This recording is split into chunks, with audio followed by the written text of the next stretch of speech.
April 12, 1945. Buchenwald concentration camp, central Germany. The smell reached Lieutenant Frederick Keffer before the sight did. Smoke and decay and something else he couldn't name, something that made his stomach turn as his reconnaissance patrol approached the wire. The gates stood open. Guard towers empty.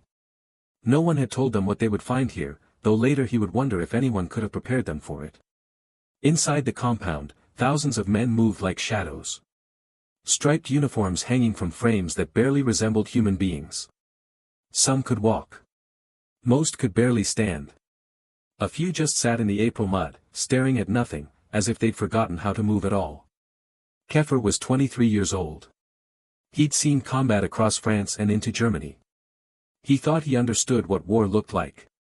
He was wrong. Among the liberated prisoners was a Polish engineer named Stanislaw Wojciech. He'd been at Buchenwald for 18 months, transferred from Auschwitz after the Germans decided his technical skills might prove useful in their underground weapons factories. He weighed 78 pounds. Before the war, he'd weighed 160. His wife and 2 daughters had died at Treblinka in 1943. He knew this because another prisoner had seen them there, had watched them disappear into a building that billowed smoke. Wojciech survived by becoming invisible, by never speaking unless spoken to, by making himself useful enough to keep alive but not so valuable they would torture him for information. He repaired machinery in the tunnels beneath Buchenwald. He fixed what they told him to fix.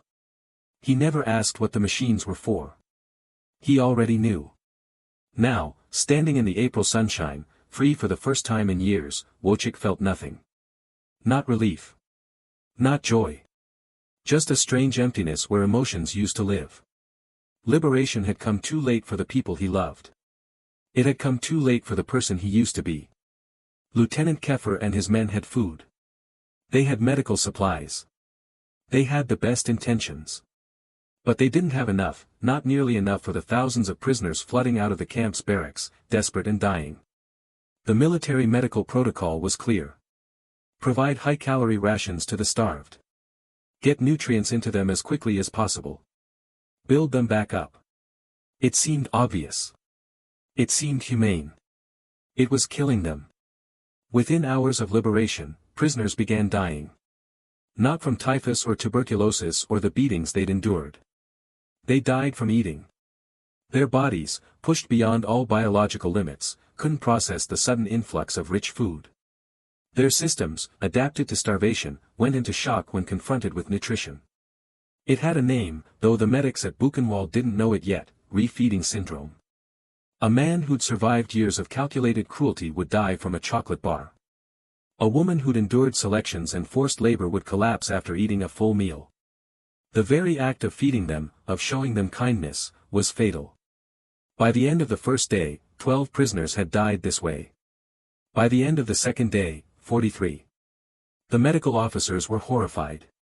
They'd come to save lives, and somehow, they were ending them. Supply convoys brought more food. Chaplains distributed it with gentle words and warm smiles. And more prisoners died, their bodies unable to remember how to live. Captain Harold Faulkner arrived at Buchenwald on April 14, 2 days after the camp's liberation. He was 37 years old, a physician from Cincinnati who'd been drafted into the Army Medical Corps in 1942. He'd served in North Africa, Sicily, and France. He'd treated battlefield wounds, pneumonia, trench foot, every sort of trauma war could devise. But he'd never seen anything like this. The camps existed in rumors before they were liberated. Soldiers heard stories. Intelligence reports mentioned labor camps, prisoner facilities. But the scale, the systematic nature of it, the sheer industrial efficiency of the killing, that came as a revelation. And now, in the aftermath, the Americans found themselves facing a crisis they didn't understand.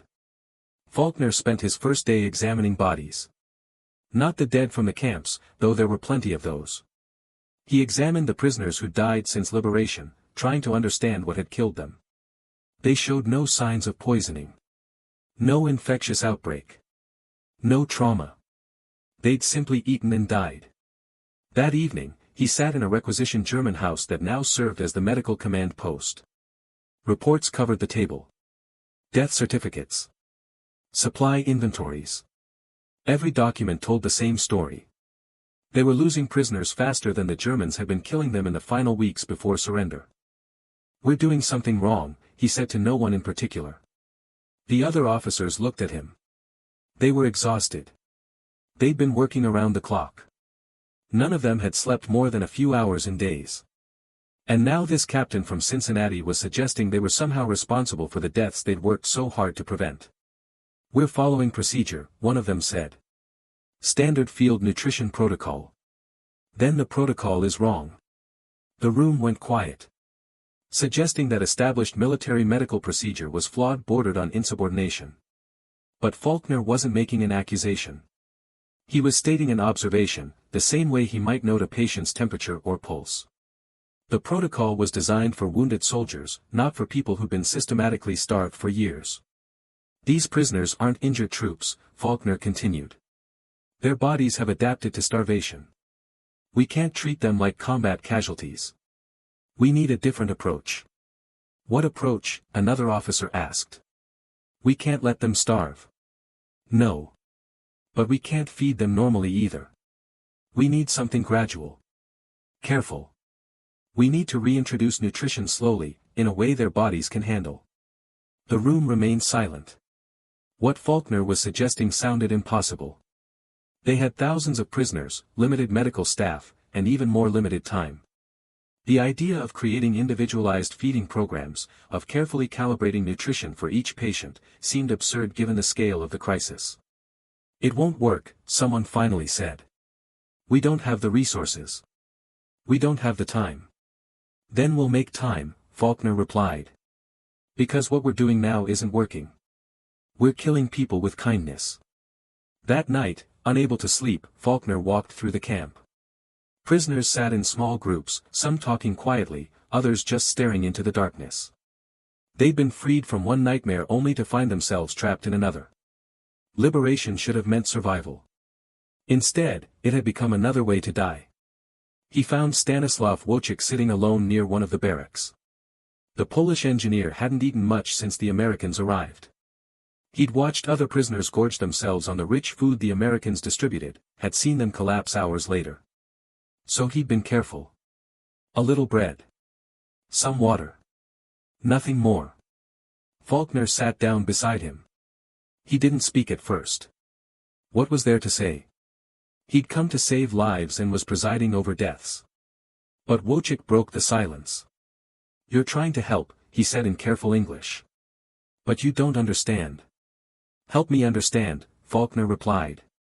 "Our bodies, they forget how to live. You give us food, and we die. You give us medicine, and we die. Maybe we were already dead. Maybe this is just the end arriving late. I don't accept that." Wojcik looked at him. "You don't have a choice. Some things can't be fixed." But Faulkner did have a choice. He could accept the protocol that was killing people, or he could try something different. Something unproven. Something that might make things worse or might save hundreds of lives. The military didn't reward deviation from established procedure. They rewarded compliance, following orders, doing what you were told. What Faulkner was considering would look, to everyone else, like madness. April 15, 1945. Buchenwald concentration camp. Captain Faulkner stood before Colonel Morrison, the senior medical officer for the region, in a room that still smelled of German tobacco. On the table between them lay Faulkner's proposal, 3 pages of medical reasoning that contradicted everything in the Army's field manual. Morrison hadn't said anything for several minutes. He just kept reading the same pages over and over, as if he couldn't quite believe what he was seeing. "You want to starve them," Morrison finally said. "No, sir. I want to feed them carefully. There's a difference. You're proposing we give prisoners, people who've been systematically starved, approximately 400 calories per day. For the first week." "Yes, sir. That's less than they were getting in the camp." "Initially, yes. But we'd increase it gradually. 500 calories the second week. 700 the third. Slowly reintroducing their systems to nutrition." Morrison set the proposal down. He looked tired. They all looked tired. But there was something else in his expression now. Doubt. "Captain, we have thousands of prisoners. You're suggesting we essentially continue their starvation under medical supervision. I'm suggesting we keep them alive. What we're doing now is killing them. I've documented 57 deaths in 3 days from what I believe is refeeding syndrome. Their bodies can't handle sudden nutrition. We need to go slow. And if you're wrong, if we reduce their caloric intake and they start dying of starvation, they're already dying, sir. I'm proposing we try something different. Morrison stood and walked to the window. Outside, prisoners moved through the compound, free but not really free, alive but barely living. The liberation of Buchenwald was supposed to be a triumph. Instead, it had become a medical disaster that nobody seemed able to solve. The protocol comes from Washington, Morrison said quietly. From the Surgeon General's office. We don't just ignore that kind of directive. With respect, sir, Washington hasn't seen this. The Surgeon General isn't watching prisoners die from eating chocolate bars. We're here. We're seeing it.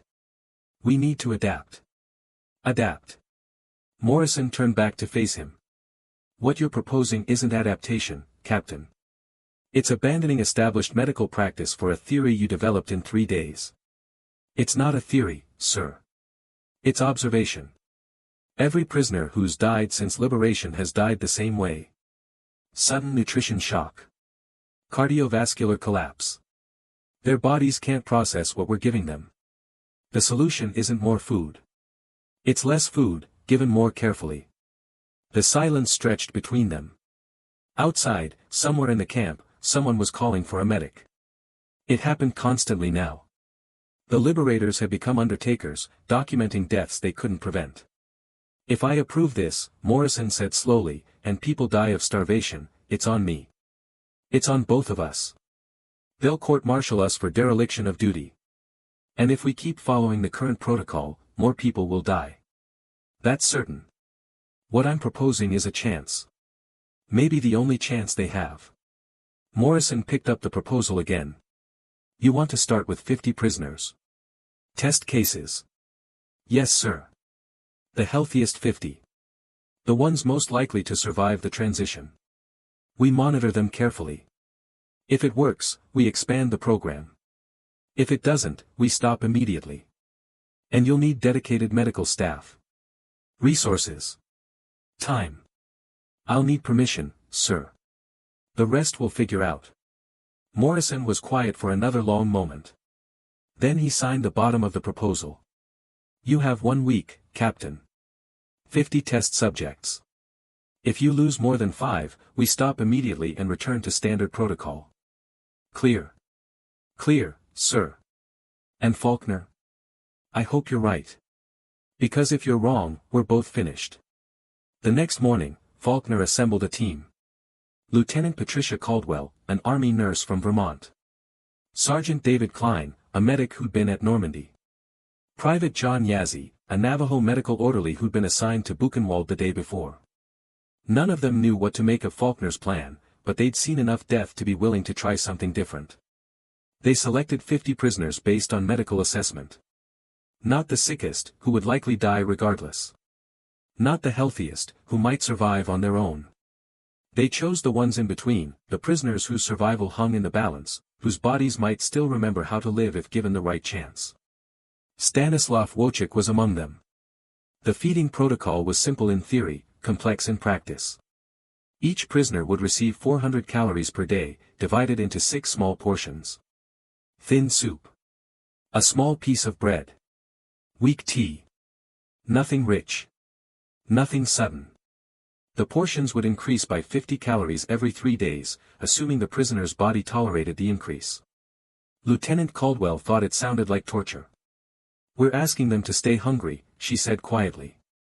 After everything they've been through, we're asking them to stay hungry. We're asking their bodies to remember how to process food, Faulkner replied. It's the only way. The program began on April 16, 50 prisoners, isolated in a separate barrack so their progress could be monitored carefully. 6 feedings per day. Constant medical observation. Detailed notes on every reaction, every symptom, every change. The other medical officers watched with barely concealed skepticism. Some called it the starvation ward. Others made jokes about Faulkner's humanitarian instincts. How do you save someone by feeding them less?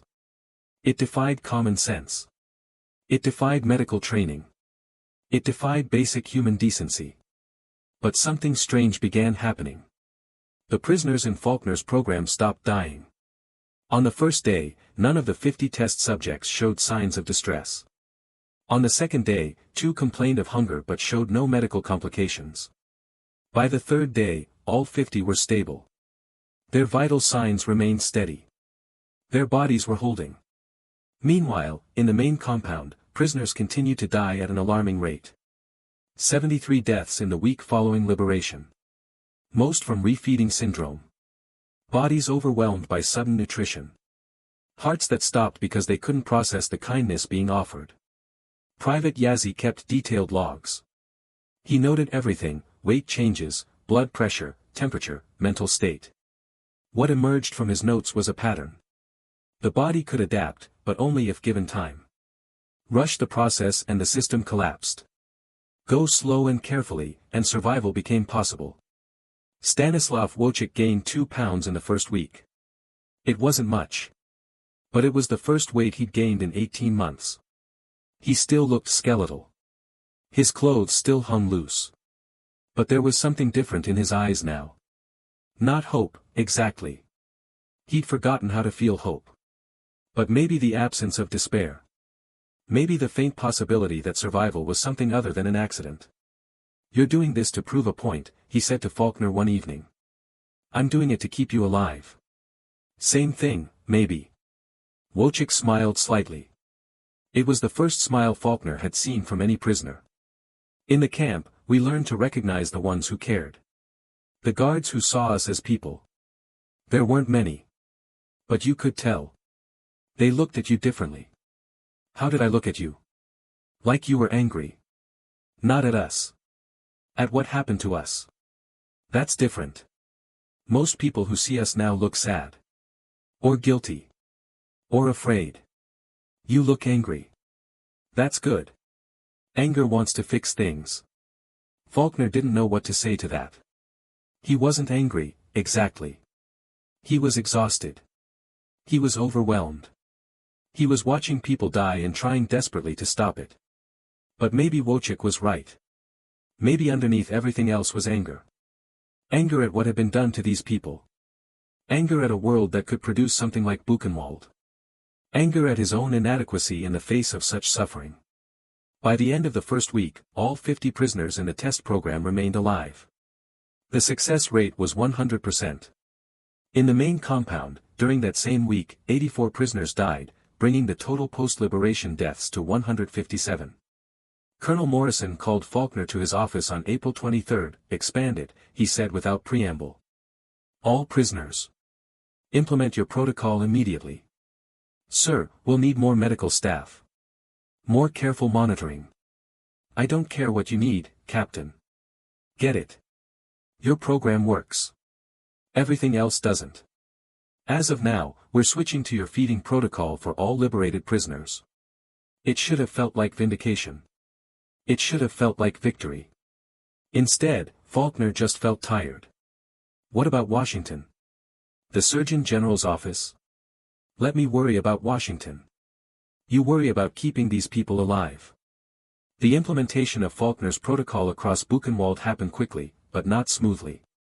Many medical officers resisted, convinced that reducing caloric intake was wrong both medically and morally. The prisoners themselves didn't understand why the Americans were feeding them so little. Some accused the liberators of being no better than the Germans, of continuing their starvation under a different name. Lieutenant Caldwell heard these accusations daily. She was distributing the morning ration, a thin soup that barely filled the bottom of a bowl, when a prisoner spat at her feet. "You're supposed to be saving us," he said in broken English. "Instead, you starve us like they did." She wanted to explain. She wanted to tell him about refeeding syndrome, about the prisoners who died from eating too much too fast, about how the protocol was designed to keep him alive. But what could she say that would make this man understand? He was hungry. He'd been hungry for years. And now the people who'd freed him were asking him to stay hungry a little longer. "I know it's hard," she said quietly. But please trust us. Trust. The man laughed bitterly. We trusted before. Look where it got us. But slowly, the results became impossible to ignore. Deaths from refeeding syndrome dropped sharply. By the end of April, the death rate at Buchenwald had fallen by 73%. Prisoners in the graduated feeding program began gaining weight steadily. Not quickly. Not dramatically. But consistently. Their bodies were remembering how to live. Sergeant Klein noticed the change in other ways. Prisoners began talking more. Some asked for books. A few started cleaning their barracks, organizing their spaces, making plans for after. These were signs of hope, of people who believed they had a future worth planning for. Stanislav Wojcik was among those who improved most noticeably. By early May, he'd gained 12 pounds. He could walk without assistance. He'd started helping in the medical ward, translating between Polish prisoners and American medical staff. His technical knowledge proved valuable too. He helped repair equipment, set up new barracks, solve logistical problems. You should eat more, Faulkner told him one day. You're doing better. We can increase your intake. I'll eat what everyone else eats, Wojcik replied. No special treatment. You're working. You need more calories. I need to be the same as everyone else. I spent too long being singled out. Being noticed. Being useful to the Germans so they wouldn't kill me. Now I just want to be one of many. Faulkner understood. Wojcik had survived by becoming valuable to his captors.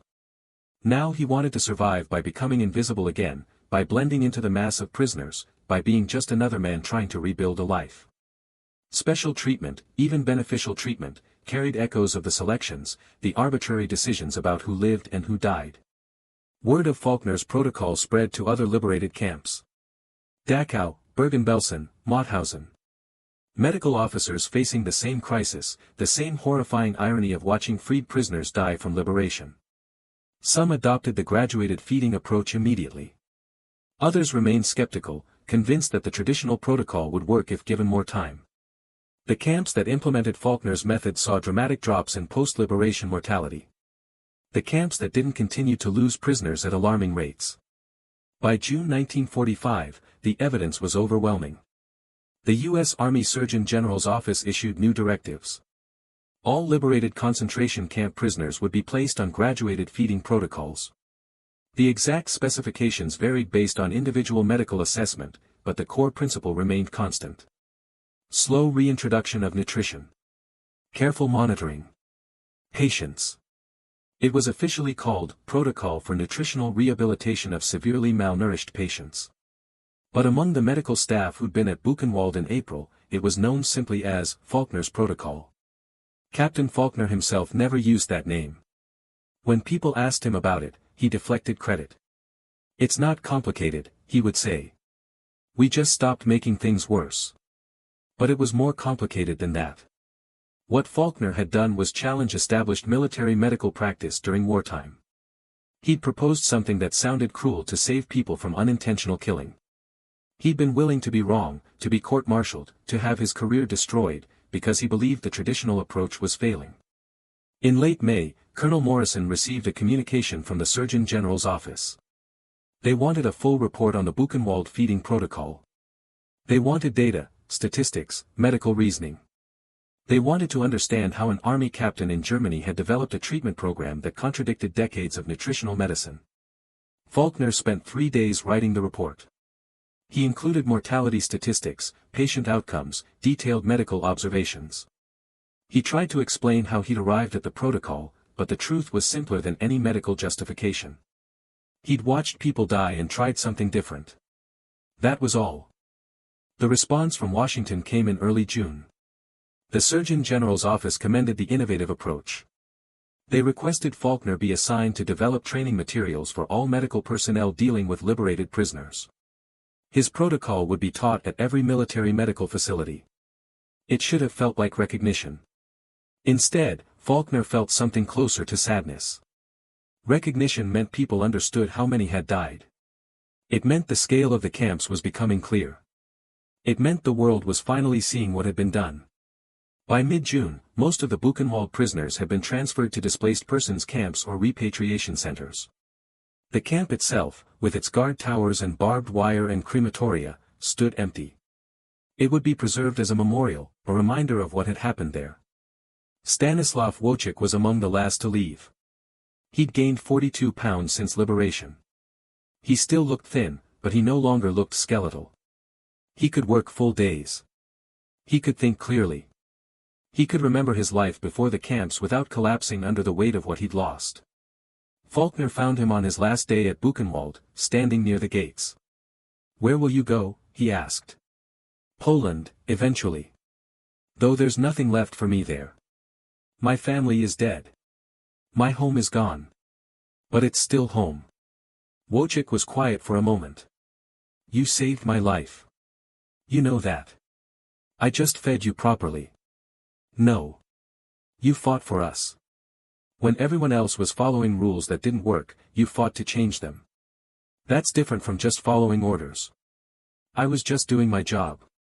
Your job was to follow protocol. Instead, you saved hundreds of lives.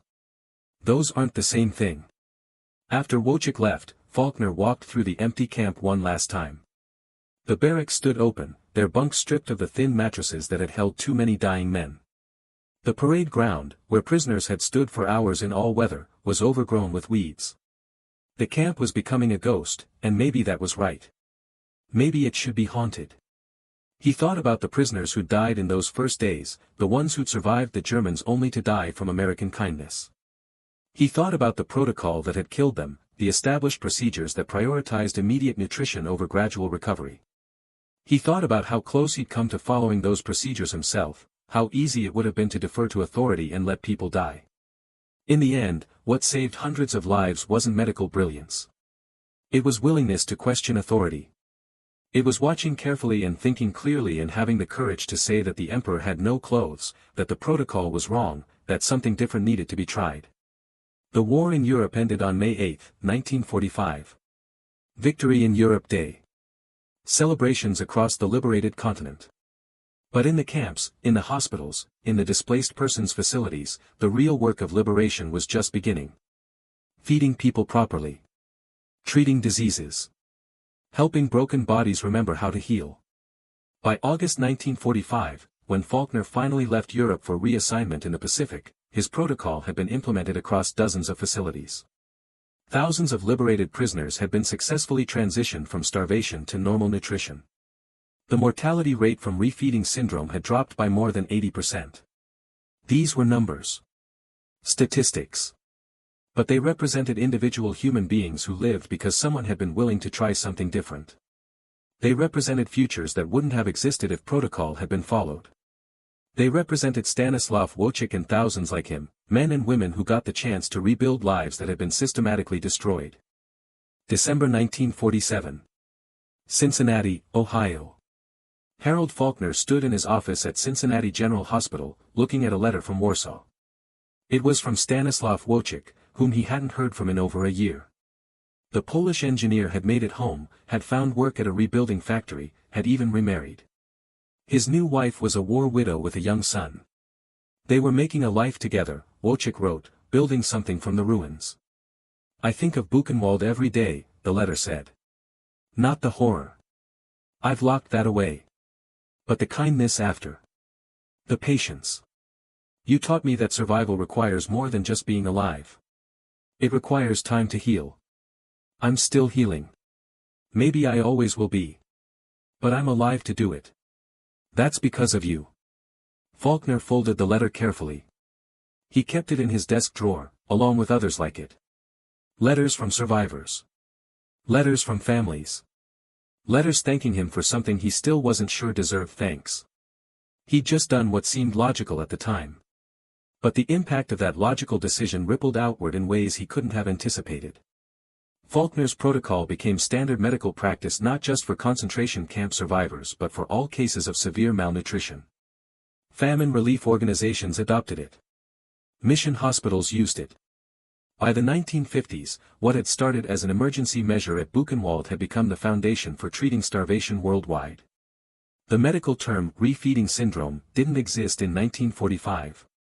Faulkner and his team had observed it, documented it, and developed a treatment without having a name for what they were treating. The formal medical understanding came later, built on their wartime observations. Research papers cited Buchenwald. Medical textbooks included case studies from April 1945. Faulkner's name appeared in footnotes and references, though he never sought recognition. He'd returned to Cincinnati after the war, resumed his practice, married a nurse he'd met during training. They had 3 children. He lived a quiet life, treating patients, teaching at the medical school, being present for his family. He rarely spoke about the war. When people asked, he deflected. The war was something that happened. He'd done his job. That was all. But occasionally, at medical conferences or teaching seminars, someone would recognize his name. "You're the Buchenwald doctor," they'd say. "The one who developed the refeeding protocol." And Faulkner would nod politely and try to change the subject. The truth was more complicated than any protocol or procedure. What happened at Buchenwald in April 1945 wasn't just about medical innovation. It was about recognizing that sometimes, the established way of doing things is wrong. Sometimes, authority is mistaken. Sometimes, the kindest thing you can do is resist the urge to help too much, too fast. Lieutenant Patricia Caldwell, who distributed those meager soup rations while prisoners accused her of cruelty, went on to become a leading researcher in nutritional medicine. She published extensively on the psychological aspects of refeeding, on how trauma affects the body's ability to process nutrition, on the importance of treating the mind alongside the body. Sergeant David Klein became a physician himself, attending medical school on the GI Bill.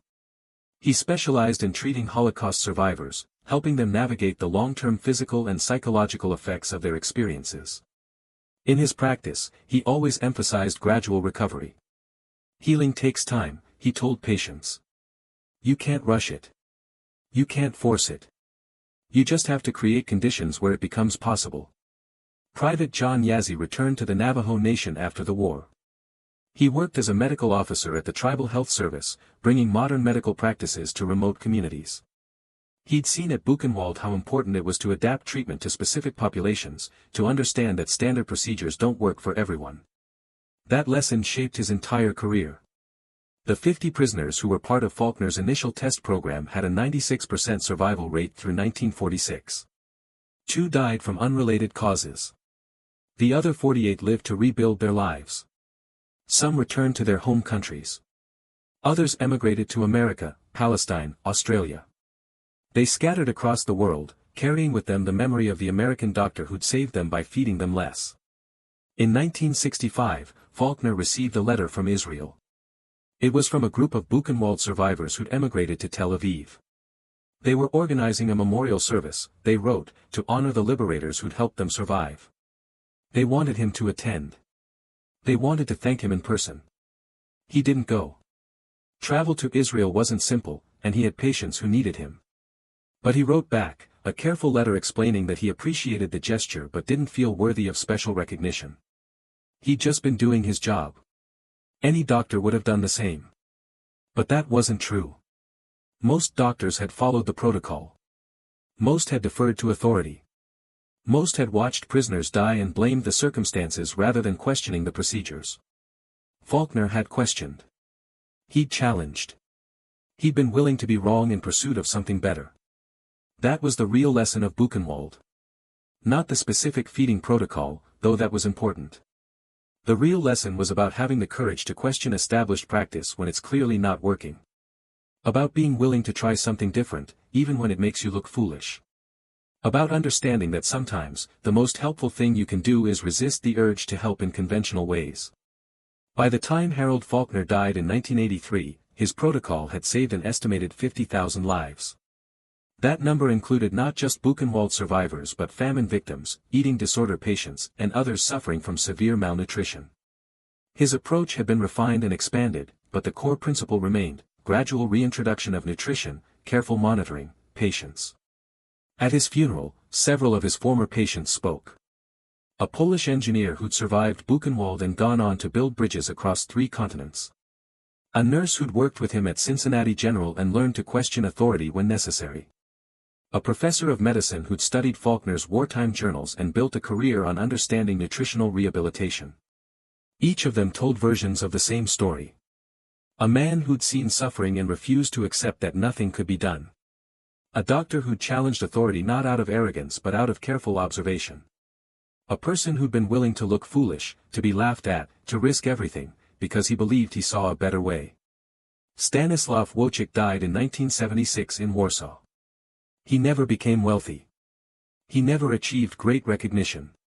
He rebuilt his life quietly, working in a factory, raising his stepson, finding small moments of peace in a world that had shown him its worst.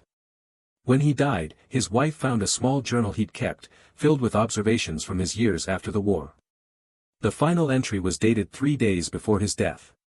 It read, "I survived because someone decided to care carefully." That's the phrase that keeps coming back to me. Care carefully. Not care strongly. Not care obviously. Care carefully. Feed me slowly. Heal me gradually. Trust that time and patience will accomplish what force and speed cannot. This is what Harold Faulkner taught me. This is how I learned to live again. Today, the refeeding protocol is taught in every medical school. Future doctors learn about gradual nutritional rehabilitation, about the dangers of feeding too much too quickly, about the importance of patient observation over rigid adherence to procedure. They learn about Buchenwald, about April 1945, about the crisis that killed prisoners who'd survived the camps.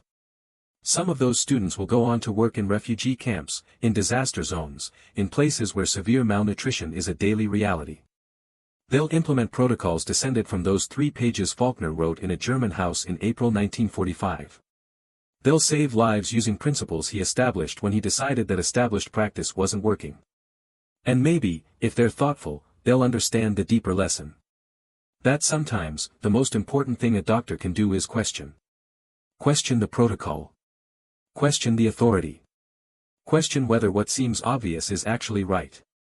Because at Buchenwald, the obvious approach was killing people. The kind approach, the generous approach, the immediate approach was fatal. What saved lives was patience. Restraint. The willingness to seem cruel in pursuit of actual healing. Harold Faulkner never wanted recognition. He never sought credit. When people called it Faulkner's protocol, he corrected them. "It's just good medicine," he would say. But it was more than that. It was the kind of innovation that happens when someone is willing to look at a crisis and admit that the standard solution isn't working. When someone is brave enough to try something different, even if everyone laughs at them. They laughed at his plan. The idea of feeding starving prisoners less food seemed absurd. It seemed cruel. It seemed like madness. Until it saved hundreds of lives. And then it saved thousands. And then it changed how we understand malnutrition, how we treat it, how we approach the delicate process of healing bodies that have been pushed beyond all natural limits. The war ended. The camps were liberated. The prisoners went home or found new homes. Time passed. But the lesson remained. Sometimes, the most important thing you can do is go slow. Be careful. Question what everyone assumes is right. Trust observation over authority. Care carefully. That's what Harold Faulkner did in April 1945. And people are still alive because of it.